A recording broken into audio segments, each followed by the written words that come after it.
안녕하세요. 역사를 사랑하는 박사입니다. 오늘은 로마 황제 율리아누스에 대해서 한번 알아보겠습니다. 율리아누스 황제는 콘스탄티누스 대제의 조카입니다. 331년 콘스탄티노플리스에서 태어났습니다. 이름은 애라버지 율리우스 율리아누스에서 따온 이름이었다고 합니다. 콘스탄티누스 클로루스가 황제가 되자 콘스탄티누스 1세의 어머니인 헬레나와 이혼하고 서방 정제 막시미아누스에 따른 플라비아 막시미아나 데오도라와 재혼하였습니다. 그 사이에 아들 둘을 낳았습니다. 두 아들 중 데오도라의 차남이 본 황몽의 주인공이 율리아누스의 부친 율리아누스 콘스탄티누스입니다. 콘스탄티누스 대제의 이복 동생이 된 율리아누스의 아버지는 일생 동안 두 번 결혼했는데 그가 첫 번째 아내 갈라에게서 본 첫째 아들이 콘스탄티누스 갈루스, 두 번째 아내 바실라에서 얻은 아들이 율리아누스입니다. 따라서 갈루스와 율리아누스는 서로 이보 관계였습니다. 두 사람 모두 지켜본 군인 출신의 당대 사가 아미아누스 마르게누스에 따르면 키가 작은 율리아누스와 달리 갈루스는 상당히 매력적인 금발발을 가진 키가 크고 준수한 미인하였다고 합니다. 율리아누스는 여자고 율리아누스가 그리스 혈통의 정치인으로서 그리스의 피를 위협받았던 대제의 조카였습니다. 반면 이복형 갈루스는 대제의 조카면서도 어머니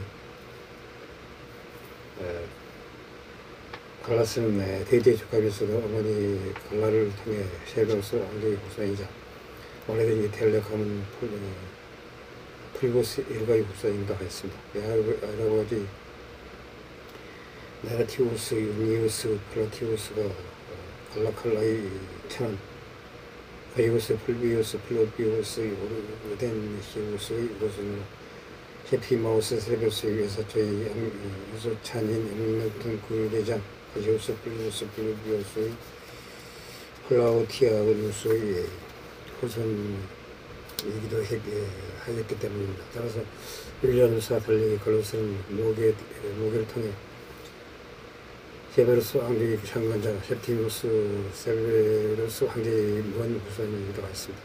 따라서 보기에는 같으면서도 이보 형제라서 서로 달랐던 어머니 및 애가의 이력이 율리아누스와 갈루스의 인생에 지대한 영향을 끼쳤습니다. 콘스탄티누스 1세에게는 조카가 넷이 있었습니다. 그 중에 나이가 어렸던 갈루스와 율리아누스를 제외한 두 사람은 자신의 세 아들과 함께 공동 후계자로 삼아 제국을 오돌물 하여 다스리게 할 예정이었습니다. 제국의 혼란이 이만큼 황제가 많은 만큼 방어에 유리하기도 하고 두 조카가 두 황제의 부수이기 때문에 내란이 우려가 있기 때문이기도 하였습니다. 하지만 콘스탄티누스 1세가 죽어도 갑작스레 막 닥친 속전 337년 콘스탄티누스 황족 학살 사건이 일어났습니다. 수십여 명이 죽었고 이때 차기 황제인 두 조카 콘스탄티누스 1세의 두 이복 동생들도 죽었습니다. 겨우 살아남은 율리아누스와 갈루스는 그 당시 나이가 고작 6시와 12세였습니다. 이렇게 고아가 되어버린 두 형제는 어린 시절 니코미디아에서 동방 황제인 콘스탄티누스 1세에게 감시를 받으며 지냈습니다. 콘스탄티누스가 아르스파였기 때문에 유명한 아리우스파 성직자의 오세디우스에게 그리스도 교육을 받으면서 세례까지 받았습니다. 하지만 그와 함께 스키타의 출신 고티족 그것에 한관도에 있던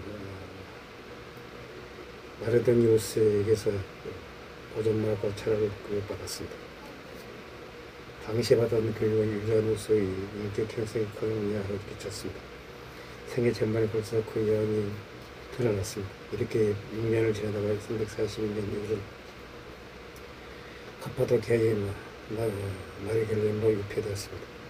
콘스탄티누스 2세의 감시가 워낙 실제했던 타자 이들은 아카시아스 기사에게 굉장히 편향을 해야 하였습니다. 그 강건이라 사람의 상황에서 행주들이 선생했던 마르도니우스도 오지 못하게 하였습니다. 교육도 받지 못했고 물론 친구도 너희 자식 정도밖에 없었습니다. 이런 삶을 마그네티우스가 노마이트 황제 중 한 명인 콘스탄스를 살해하고 반란을 일으킴으로써 끝나게 됩니다. 콘스탄티누스 2세는 한창 정령이던 사수전 페르시아와의 관계를 맺고 반란 진압에 나섰습니다. 그때 자기를 대신해서 당방을 맡아줄 부제가 필요하였습니다.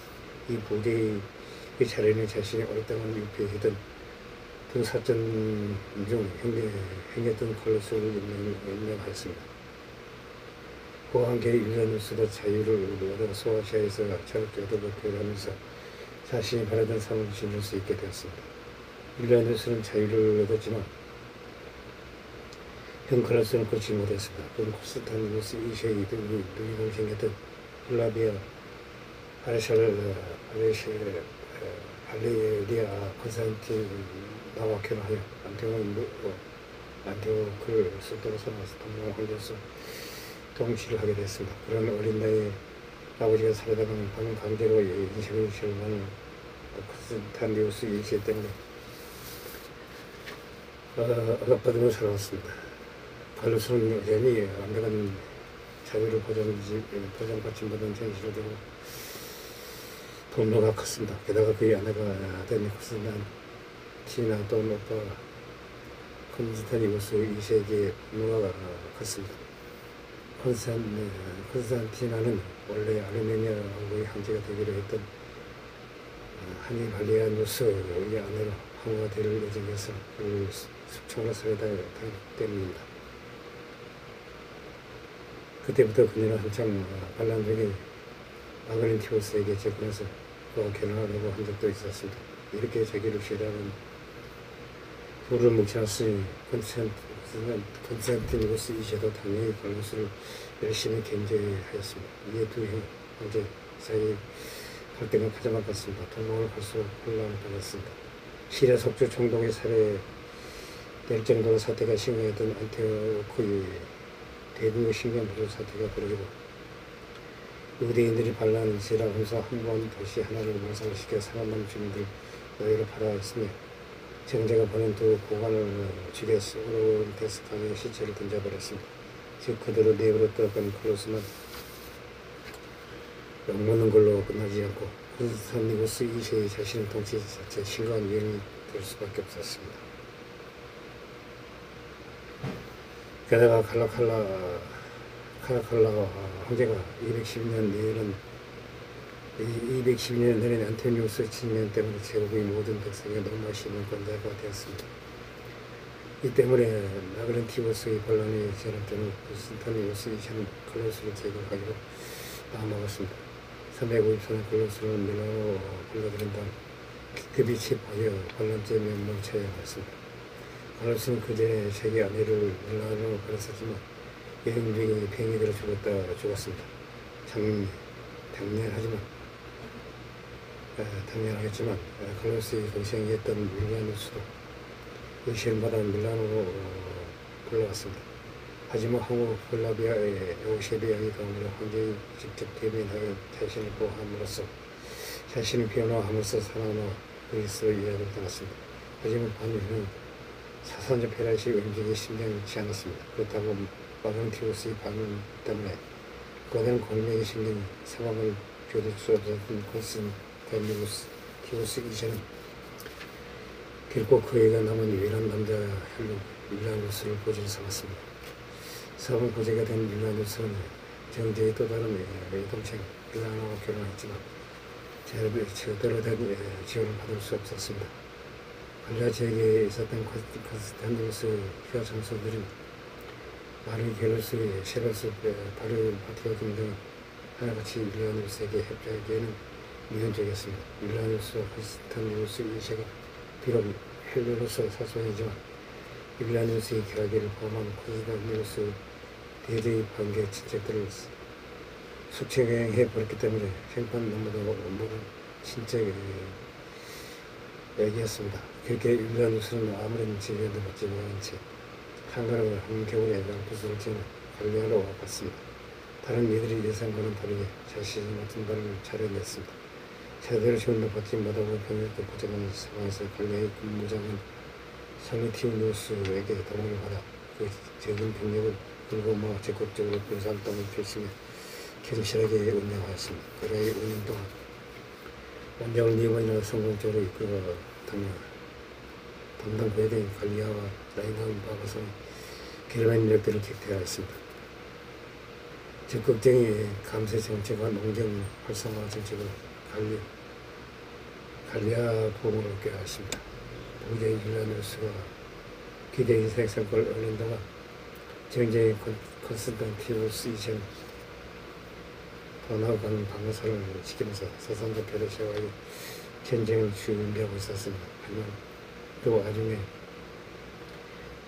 페르시아 측의 국경지대에 있던 도시 아니다를 점령하면서 국경세에 공격이 났습니다. 이로 인해 큰 손실을 하면서 정제는 부지 율라누스에게 전병을 요청하였습니다. 하지만 처음부터 율라누스를 견제하고 방해했던 이 정제는 이를 비밀로 크게 한방 무기로 생각되었습니다. 하필 이때 콘스탄티누스 2세의 방해를 막아주던 부지 항우 헬레나의 형제 항우 어우셰베아가 죽었습니다.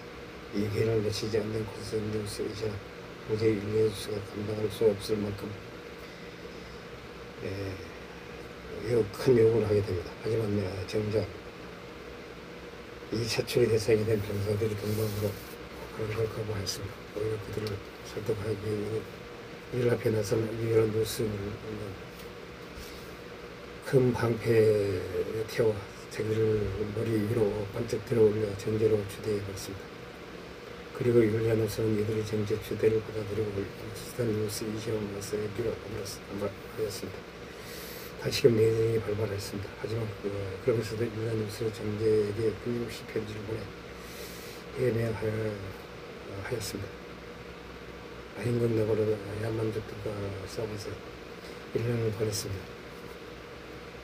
그리고 콘스탄티누스 2세가 페르시아와 가방을 맺고 기회의 자기를 치러 왔습니다. 재빨리 관사를 이끌고 시리명의 소대에 평화롭게 떠나간 바바성을 손에 넣었습니다.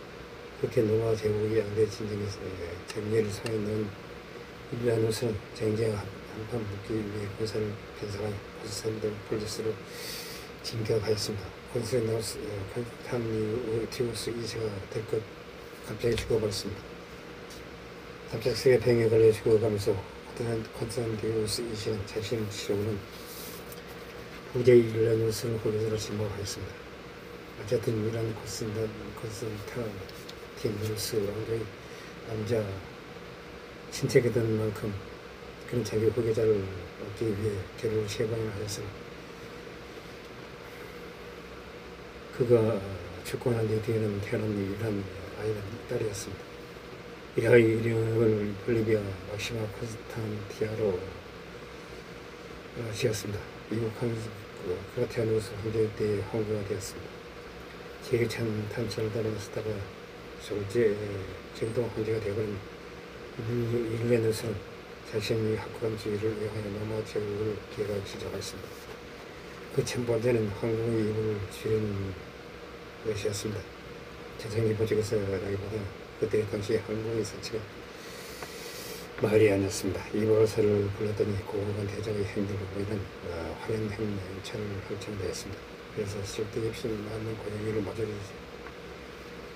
쫓아냈습니다. 특히 하원관들을 모조리 바깥으로 몰아냈다고 합니다. 물론 쓸모없는 인원을 찾으면서 임금을 절감할 수 있었습니다. 또한 갈리아에서 했듯이 재정 지출 대폭 감소로 정리한 후 세금 감면제를 붙이고 국제화 세계를 간수하는 등 세제를 개혁하였습니다. 그 연장선상에서 전자 콘스탄티누스 2세의 전체적이던 통치와 의심이 많았던 성격을 혐오하여 도미나투스 이전 프린키프 파투스 원수장 시절의 프리캡스처럼 백성들과의 직접적인 접촉을 밀려나고 권위적인 것을 지렸습니다. 그러나 3세기 공의 황제 시대 이래 전제적인 통치에 이미 익숙해 있던 사람들 중 일부는 황제라면 황제답게 권위이고 일일이 한 번씩 있어야 한다. 무엇이라냐고 반항도 하였습니다. 하지만 무엇보다도 일리아누스를 위임하게 만든 계획은 바로 배교자 일리아누스라는 별명이 붙게 한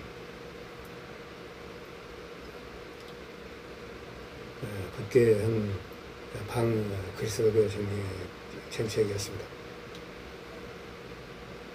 예전 황제들이 바퀴처럼 대놓고 사람을 잡아다가 죽이는 식은 아니었지만 한창 진행 중이던 로마 제국의 그리스도교화를 증명해서 거스른 방향으로 정책을 펼쳐나갔습니다. 어쩌면 이 때문에 일리아누스가 죽었다고 봐도 설정으로 큰 반발이 부딪혔습니다. 일리아누스는 만약 좀 더 오랫동안 통치했다면 역사가 바뀔 수 있었습니다. 우선 일리아누스는 모든 종교를 공유하는 칙령을 내렸습니다. 이런 밀라의 칙령 이후로 한창 성장하는 그리스도교에 밀리던 다른 종교들이 순종을 తీ여주는 뿐만 아니라 제1차 니케아 공회 이후로 이단을 벌이던 그리스도교의 다른 종파들에게도 믿음의 자유를 주었습니다. 그리스도교 내부로는 정파 간 다툼 붙이기고 외부로는 다른 종교들의 제기를 노린 조치였습니다. 게다가 밀라의 칙령 이후도 사업상 명제했던 교회의 재산을 세금 내겠습니다. 밀라의 칙령 이후도 세금 감면을 받기 위해 교회의 재산을 바치거나 성직자가 되는 경우도 다 많았습니다. 그런 사례들을 끌어보는 것입니다. 게다가 기존에 방치된 다른 종교들의 신전과 도중에 중단됐지만 오래전에 불타버린 유대교의 예루살렘 성전을 복구하고 시온을 지원하여 다른 종교들의 재래를 보완시키고자 했습니다. 그리고 옛 종교들의 성전에 들어선 교회의 원 종교의 상들을 세우고 그리스도교의 성령을 지었습니다. 코스타니우스 2세가 폐지했던 원론의 승리의 재단도 다시 보완했습니다. 단순히 그리스도교의 다른 종교와의 균형을 맞춘 것이 아니었습니다. 할 수 있는 선에서 그리스도교를 열심히 탄압하였습니다. 대표적인 사례가 그리스도교 교사들이 교주를 그리스도 보존을 사용하기를 금지하는 법을 만들었습니다. 그리스도교라면 또면서 어떻게 이들의 신들을 다루는 책으로 교육을 할 수 있냐는 것이었습니다. 이런 대놓고 버리는 차별에 반대는 이게도 되어 있었습니다. 그 외에도 그리스도교들을 공직에서 내쫓고 황제 자신의 로마 공식대로 시행제를 지냈습니다. 교회가 불타고 주교가 처벌되는 분분이 일어났습니다. 이미 제국에 대해서 상당한 기반을 구축한 그리스도교 세력은 당연히 이러한 반기독교적 정책에 계속해 반발했습니다. 그래서 로마가 그리스도교 국가는 변했음을 부정적으로 봤던 에도도 기본, 즉 로마 세명사를 쓴 에도도 기본은 율리아누스가 좀 더 오래 살았다면 로마는 대규모로 종교 내전에 직면했을 것이라고 말하였습니다. 한편 그리스 로마 전통 종교적 교인이 많은 도시는 혜택을 주었습니다. 그리스도인이 많은 도시는 주어지면서 면세 혜택을 든 우대를 줄이는 방식으로 지었다고 합니다.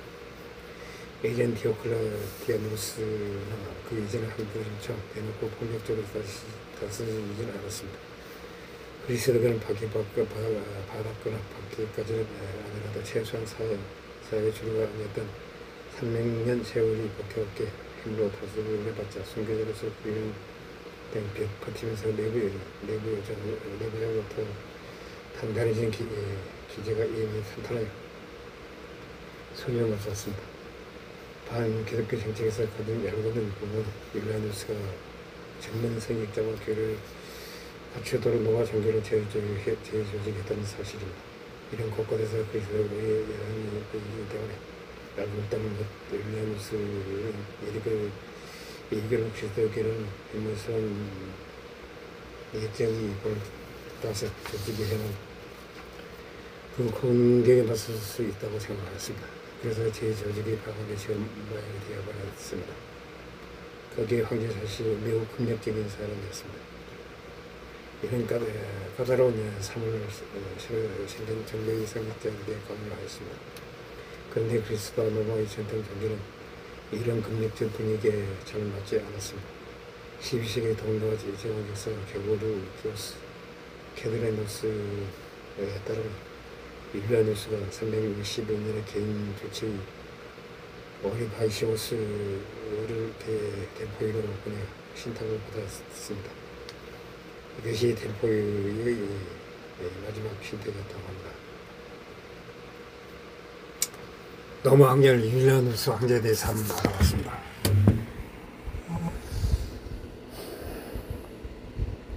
황제가 되기 전까지는 상당히 박해를 받았으나 황제가 되고 나서 좋은 일도 있었습니다만은 종교 탄압에 대해서는 그리스도 종교에 대해서 탄압에 대해서는 좀 의문이 있습니다. 이상 율리아누스 황제에 대해서 알아봤습니다. 당시 부족합니다. 양해 부탁드립니다. 감사합니다.